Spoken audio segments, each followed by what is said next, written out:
Assalamualaikum warahmatullahi wabarakatuh. Jumpa lagi dengan saya Iman. Hari ini saya akan menjelaskan tentang W5H dari OOP. Sebenarnya penjelasan ini lebih ditujukan kepada orang yang sudah biasa programming, biasa coding. Jadi untuk yang belum biasa coding, saya akan punya tutorial lain ya untuk mencapai bagian ini. Mari kita lanjutkan. Seperti biasa, saya mengingatkan bahwa saya akan menggunakan banyak istilah bahasa Inggris secara bebas, tidak dalam arti formal, dan juga istilah tersebut juga tidak saya definisikan secara formal seperti di kampus atau di akademisi supaya lebih mudah dicerna.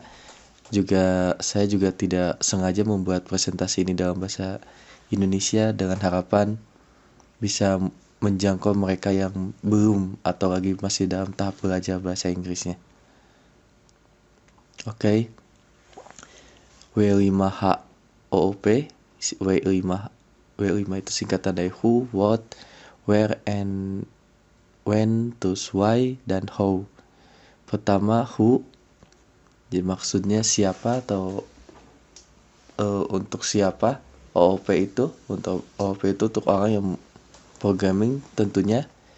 Terus jika who-nya adalah siapa yang buat OOP, OOP itu mulai ada sebenarnya sama awalnya dengan bahasa atau paradigma pemrograman lain, tapi mulai populer mungkin sekitar tahun 90-an. What? OOP itu adalah sebuah paradigma itu bagaimana kita melihat suatu masalah dari sudut pandang tertentu. Nanti kita akan masuk detail di bagian itu. Where and when.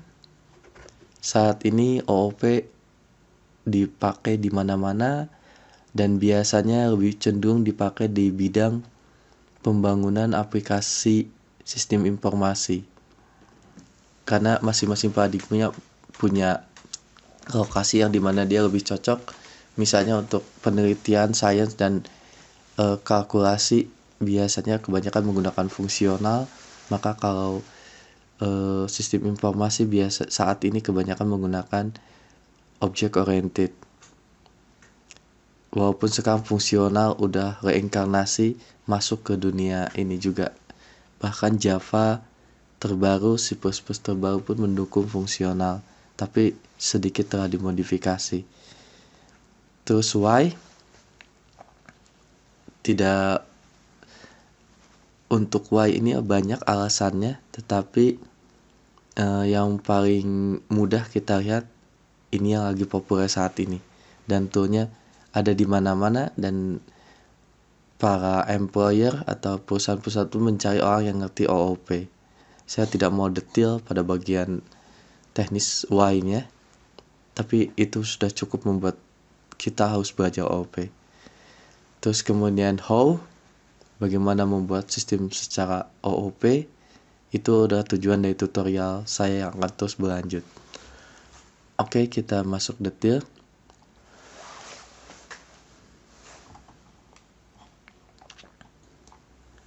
Sebelum lanjut, ada dua hal yang ingin saya sampaikan. Pertama, bahwa saya perlu sampaikan bahwa pada bagian ini kita nggak akan ada demo programming atau coding. Jadi ini hanya mungkin mudah-mudahan ini hanya satu-satunya yang bersifat teori dari semua presentasi saya. Tapi saya nggak janji. Yang kedua, saya juga perlu menegaskan bahwa OOP, Object Oriented Programming, itu bukan pengganti dari algoritma.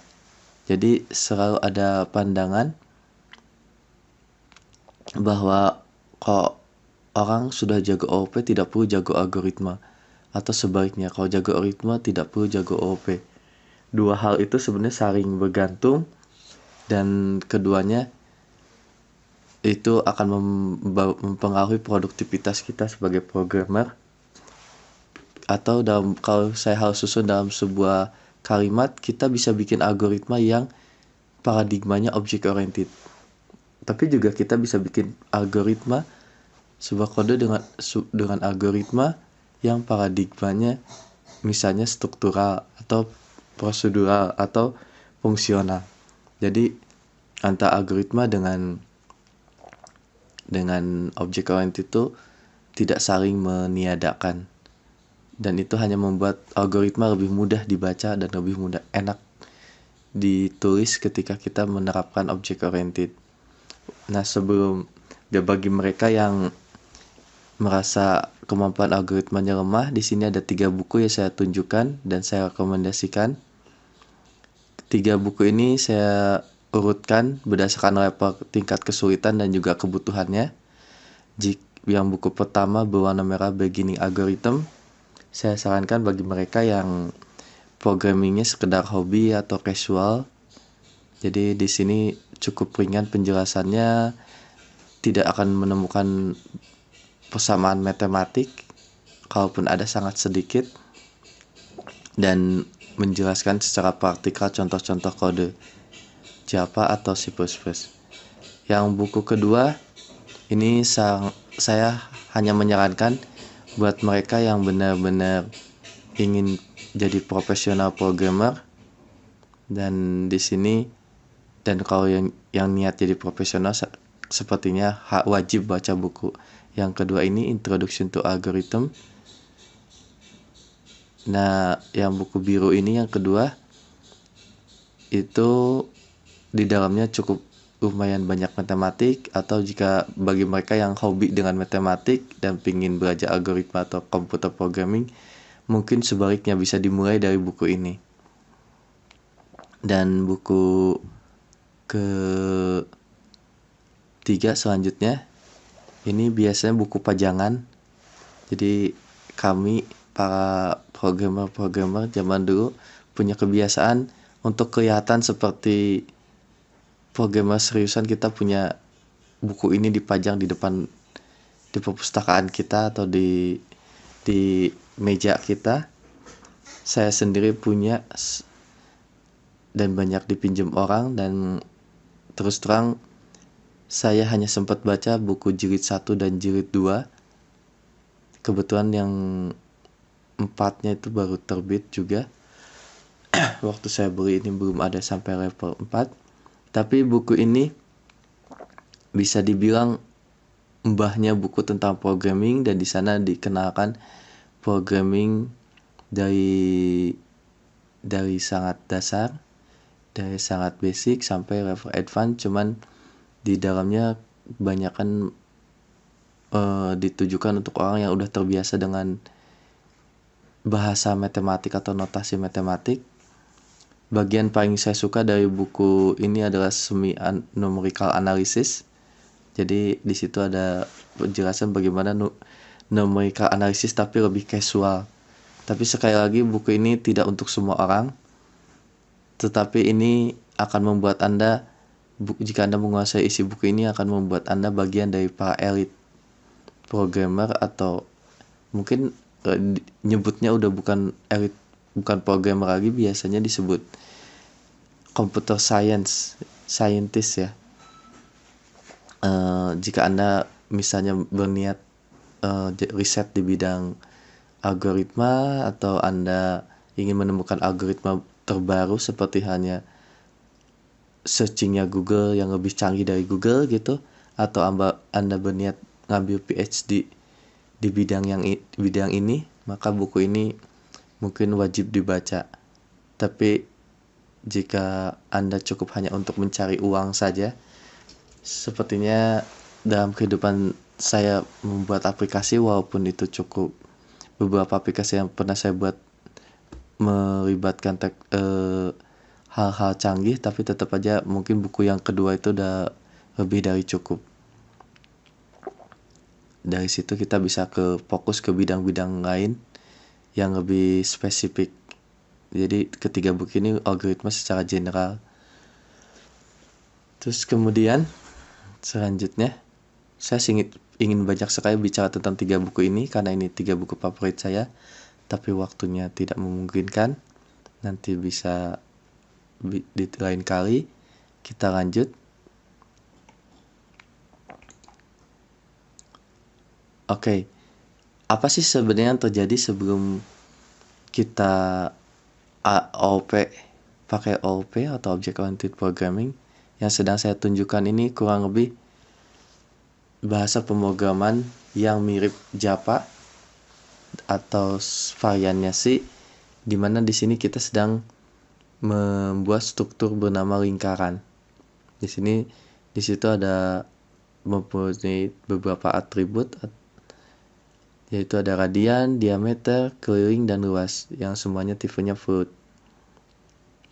Nah, di sini ada masalah di mana si struktur lingkaran ini nggak pinter. Kenapa? Karena di situ ada keliling dan luas lingkaran. Sebenarnya bisa dihitung dari radian atau diameter. Jadi kelas ini terlihat tidak canggih, dan itu bukan desain yang bagus jika kita membuat aplikasi. Maka selanjutnya biasanya programmer dengan otomatis tidak melewati tahap ini, biasanya langsung buat seperti ini sebelum ada OOP. Membuat sebuah struktur lingkaran di mana kita tahu lingkaran itu cukup atributnya radian. Dengan radian itu kita udah bisa menghitung diameter, hitung keliling, dan hitung luas. Tentu saja ada konstanta V. Nah, masalah di sini adalah ada pemisahan data antara pemisahan informasi antara cara menghitung diameter, cara menghitung keliling, cara menghitung luas dengan lingkaran itu sendiri dan radiannya, termasuk dengan V juga. Ini pengelompokan yang istilahnya tidak koheren, tidak mudah dipahami, tidak mudah dicerna, mungkin bahasa ringannya gitu. Jadi tidak serta-merta orang langsung paham, oh ini diameter itu pasti lingkaran, keliling itu pasti lingkaran. Tapi begitu luas kan belum tentu lingkaran, dan ini tidak ada kaitan langsung, sehingga program akan sulit dicerna lebih cepat gitu. Nah, setelah OOP itu berusaha membuat program seperti ini yang terpisah-pisah itu bisa terorganisir lebih baik. Ini jika kita tulis ulang program ini dalam bentuk object oriented. Di sini terlihat bahwa dalam bentuk satu kelas, satu kesatuan, di situ udah ada radian, atribut radian, ada V-nya, dan juga ada metode-metode terkait dengan diameter, keliling, dan luas. Di sini ada nilai plus bahwa kita pun bisa melakukan validasi terhadap nilai radian. Misalnya radian tidak boleh negatif dan segala macam. Dan itu bisa dilakukan di satu tempat. Sedangkan pada kode sebelumnya tidak ada tempat kita bisa untuk melakukan validasi nilai radian ini. Kita harus membuatnya, kalaupun harus membuat, kita harus membuatnya satu persatu di setiap metode. Di sini terorganisir dengan baik. Dalam kasus contoh sederhana seperti ini, kode sederhana ini mungkin manfaatnya tidak serta-merta kerasa dengan atau terbayangkan dengan cepat atau terbayangkan dengan mudah. Tetapi jika kode kita sudah nilai jumlahnya ratusan ribu atau mungkin ribuan pun, mungkin sudah mulai kerasa bahwa kode yang terorganisir lebih baik itu lebih memberi manfaat dibanding madorot terhadap programmer. Ingat bahwa kerjaan programming itu sebagian besar itu debugging, dan debugging itu bagian besar dari debugging itu adalah membaca kode. Dan jika kodenya sulit dibaca, tidak terorganisir dengan baik, maka waktu kita bakal banyak terbuang percuma. Di situ mungkin letak kenapa OOP populer saat ini. Walaupun saking populernya, banyak juga orang yang masuk ke dalam OOP ini ikut menggunakan OOP tapi tanpa pemahaman yang cukup, sehingga manfaatnya tidak diterima dengan baik atau tidak dirasakan dengan baik. Dan tujuan tutorial yang sedang saya buat ini adalah untuk memberikan pemahaman yang baik sehingga kita bisa memanfaatkan fitur OOP secara optimal. Oke, yang baru saja terjadi ketika sebuah kode tentang lingkaran itu dibuat, sebenarnya secara tidak langsung kita sedang melakukan yang namanya abstraction. Jadi misalnya ada sebuah lingkaran seperti yang di sebelah kiri, terus kita hanya fokus pada bagian tertentu, kita tidak fokus pada warnanya, tidak fokus pada misalnya apakah dia 3 dimensi atau tidak, karena lingkaran itu harusnya 2 dimensi, atau kita tidak fokus dengan berapa jumlah warna, berapa gradasinya, maka kita hanya fokus pada luasnya, pada diameter, pada kering, pada radian. Saat itulah kita sedang melakukan yang namanya abstraksi, fokus pada hal-hal penting pada suatu objek. Itu disebut dengan abstraksi. Dan abstraksi ini merupakan salah satu dari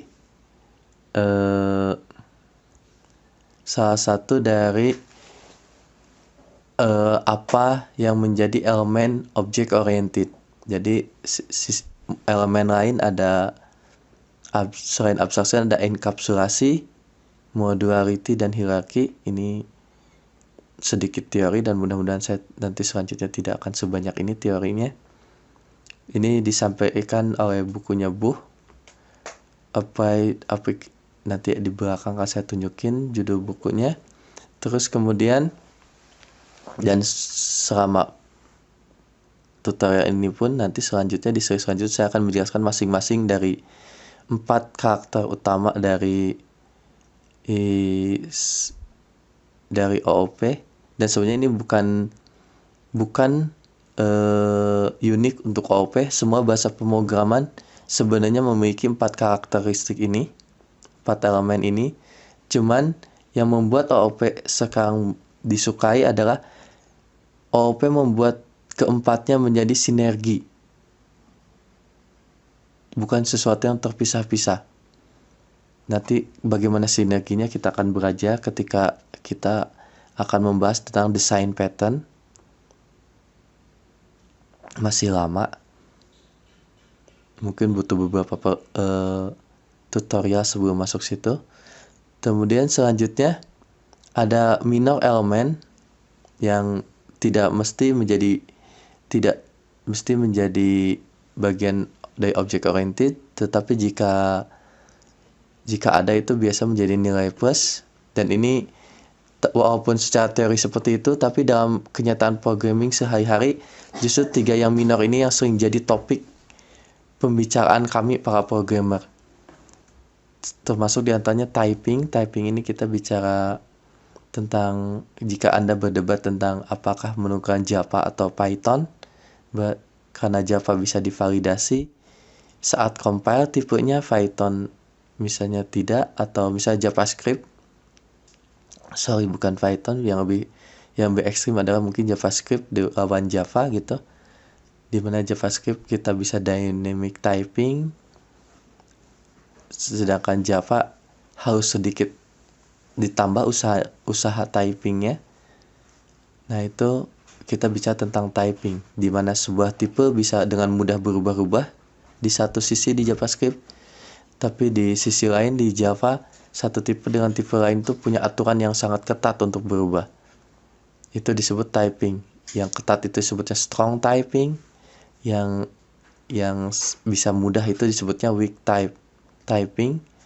Biasanya weak typing keunggulannya ini membuat pemrograman lebih mudah, lebih cepat dikerjakan dan lebih fleksibel, tetapi kerugiannya adalah saking mudahnya kita juga mudah mengalami kesalahan pada saat runtime.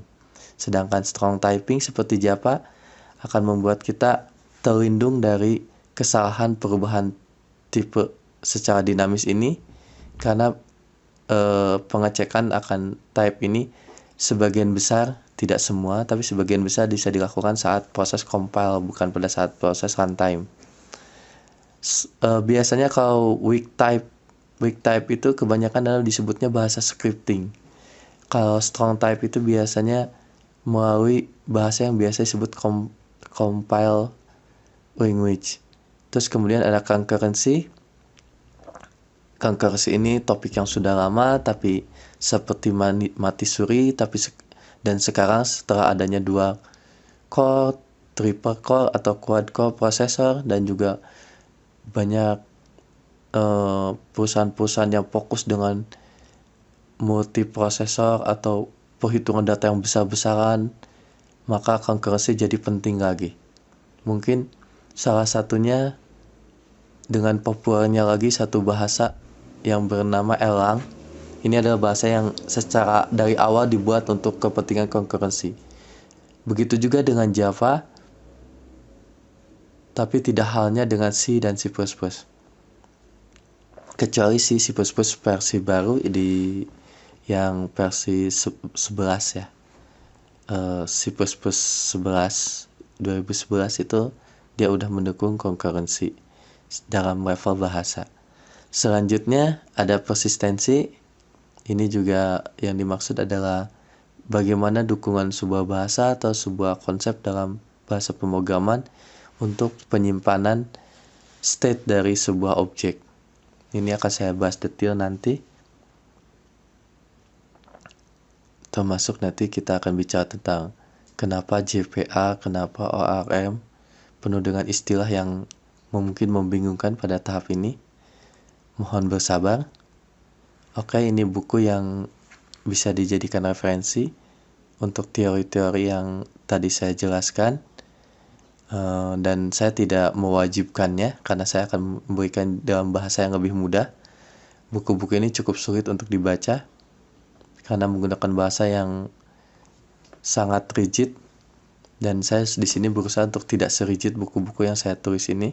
Saya berusaha menggunakan istilah-istilah yang lebih mudah walaupun mungkin tidak akurat, tetapi masih bisa memberikan manfaat yang saya inginkan bagi mereka yang baru belajar programming. Terima kasih. Assalamualaikum warahmatullahi wabarakatuh.